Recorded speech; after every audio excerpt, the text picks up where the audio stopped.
Oi, turma, boa tarde, tudo bom? Dando continuidade à nossa aula, a anterior, que nós falamos sobre a saúde mental, né? No capítulo de hoje, que eu dividi em duas partes, é, vai falar sobre o amparo legal, né? Do trabalhador que foi acometido de doença profissional ou doença do trabalho. Então, nós já tínhamos visto na disciplina Direito do Trabalho e Previdenciário os conceitos de doença profissional e doença do trabalho, né? Nós vimos que a doença profissional é aquela adquirida pelo exercício do trabalho e a doença do trabalho é adquirida em função, né, das condições de trabalho, do ambiente de trabalho, né? Então, essa segunda modalidade de doença, né? Porque a Lei 8.213 vai estabelecer essas duas entidades mórbidas, né? Que é a doença profissional e a doença do trabalho, que nós já vimos, mas vamos repetir, né? Então, nós vimos que anteriormente, é bom refrisar para a gente ter um sentido lógico, né? Porque o trabalhador, quando o ambiente de trabalho, o empregado, quando o ambiente de trabalho é insalubre, né, não fornece condições de segurança, ele pode desenvolver tanto enfermidades físicas quanto psíquicas, tá? E quando a gente se refere à doença profissional, é aquela que já é típica do ambiente de trabalho, como a gente já tem um exemplo clássico da LER, né? Para quem trabalha como o trabalho repetitivo, né? De atividade de movimento repetitivo, né? Lesão por esforço repetitivo, né? A famosa LER.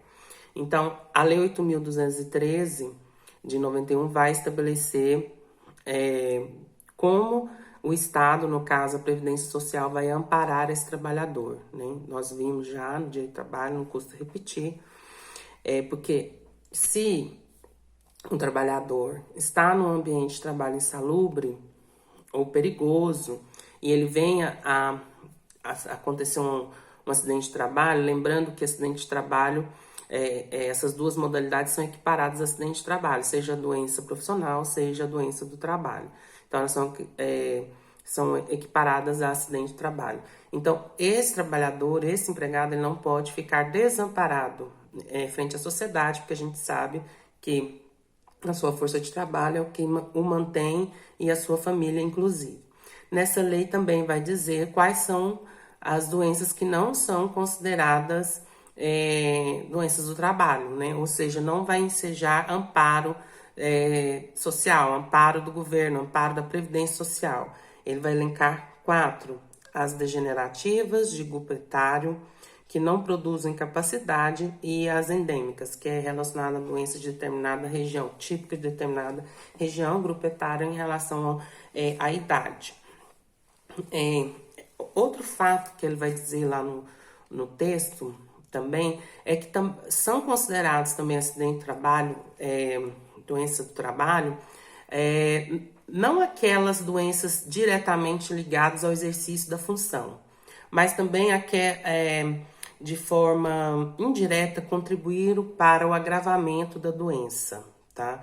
Então, se você é portador de uma determinada doença, seja, por exemplo, psicológica, mas está numa fase controlada, e você sob constante estresse e assédio moral na empresa, você vem a desencadear um surto, né? Um surto que tem que ter uma intervenção médica, né?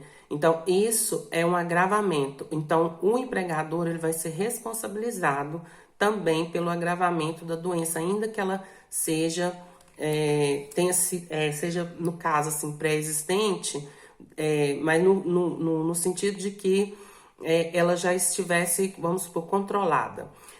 Eu tenho um exemplo meu, inclusive, que nós fizemos na sala de aula, do senhor Ricardo, né?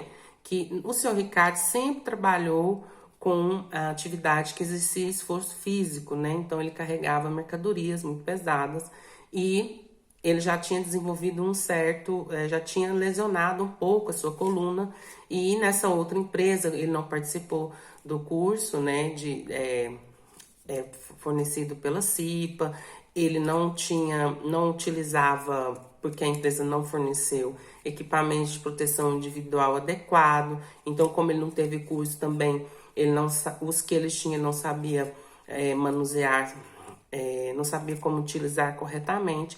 Então, isso ocasionou um agravamento na doença na coluna lombar dele e ele foi indenizado, tá? Inclusive, ele não pôde mais trabalhar, está incapacitado e até hoje ele está percebendo benefício da Previdência Social e a empresa foi condenada a pagar uma pensão vitalícia para ele, tá? Então, veja que essa falta de fornecimento de EPI, né, e a não observação dessas normas legais, né, de uso de equipamento individual, indiretamente pode ocasionar ou diretamente ocasionar uma doença ocupacional ou uma doença do trabalho, tá? Mais precisamente doença do trabalho, porque a ocupacional já é típica do próprio trabalho, tá? Então, aí fica, né, a questão da empresa, né, e o técnico de segurança ter, né, a exigência de ter um técnico de segurança, ter uma comissão interna de prevenção de acidentes para evitar isso no futuro, tá? E ele vai falar, lá no texto vai falar que tem que ser observadas, né, questões multidisciplinares como sociais, conjuntura, que a social será a conjuntura econômica, organização e conscientização do trabalho, tecnológicas, avaliação de riscos do tipo de tecnologia, ou seja, dependendo do tipo de tecnologia que vai ser utilizado, né, a pessoa terá que avaliar esses riscos e dar um treinamento adequado, né, e epidemiológicos, que são os riscos, né, esses riscos e os efeitos desses riscos no conceito social, né, o indivíduo, sua ocupação, né.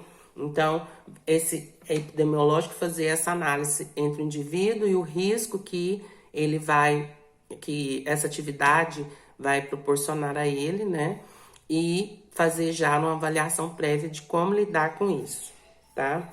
Então, ele vai enfatizar também em seguida sobre a vigilância, né? Então, tem que haver uma vigilância constante sobre o desempenho do trabalhador, né? E a utilização de EPIs ou de lidar com essas máquinas, tá? Com as novas tecnologias. O que mais que a gente pode dizer aqui? As consequências, né? Ele vai dizer também sobre as consequências.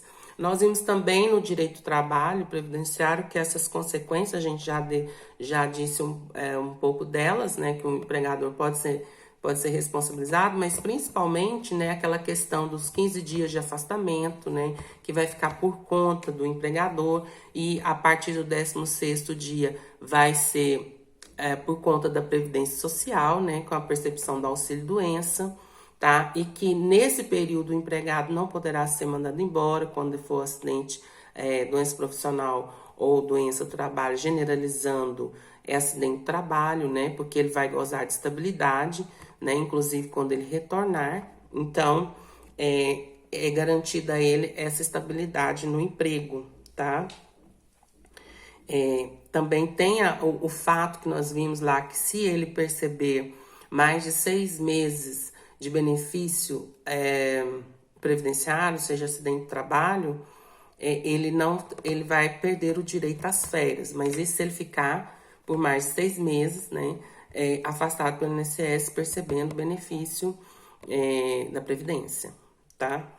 Fora isso, será computado como para efeito de férias, né? Vamos supor que ele ficou 1 mês, 2 meses, tá? E no mais, era isso que eu tinha que dizer para vocês. Bem sucinto, bem rápido, porque eu resolvi dividir esse texto porque eu achei ele bem extenso, tá? Para vocês, e eu sei que, de certo modo, quando não está na sala de aula e vocês têm que fazer esse trabalho sozinhos em casa, eu achei melhor a gente ler aos poucos para a gente poder assimilar e entender melhor do que dar um texto bem extenso e vocês se perderem, inclusive o professor se perder na hora de explicar para vocês. Mas essa disciplina, esse material novo que eu estou utilizando, ele vem trazer essa temática novamente, né, que nós já vimos, direito do trabalho, porque é a questão de direito, né, porque o objetivo nosso, a princípio, é ver esse processo do trabalho, né, do empregado, do trabalhador no seu ambiente e relacioná-las com o acidente de trabalho, a sua saúde, a sua preservação da sua saúde. Tanto é que o objetivo primordial desse curso é vocês conhecerem ao máximo tanto a legislação quanto as normas regulamentadoras, que não deixa de ser também uma forma de legislação, tá? Então, era isso que eu tinha para dizer para vocês. As questões estão relacionadas a direito, vocês já sabem, né? Que é doença profissional, doença ocupacional.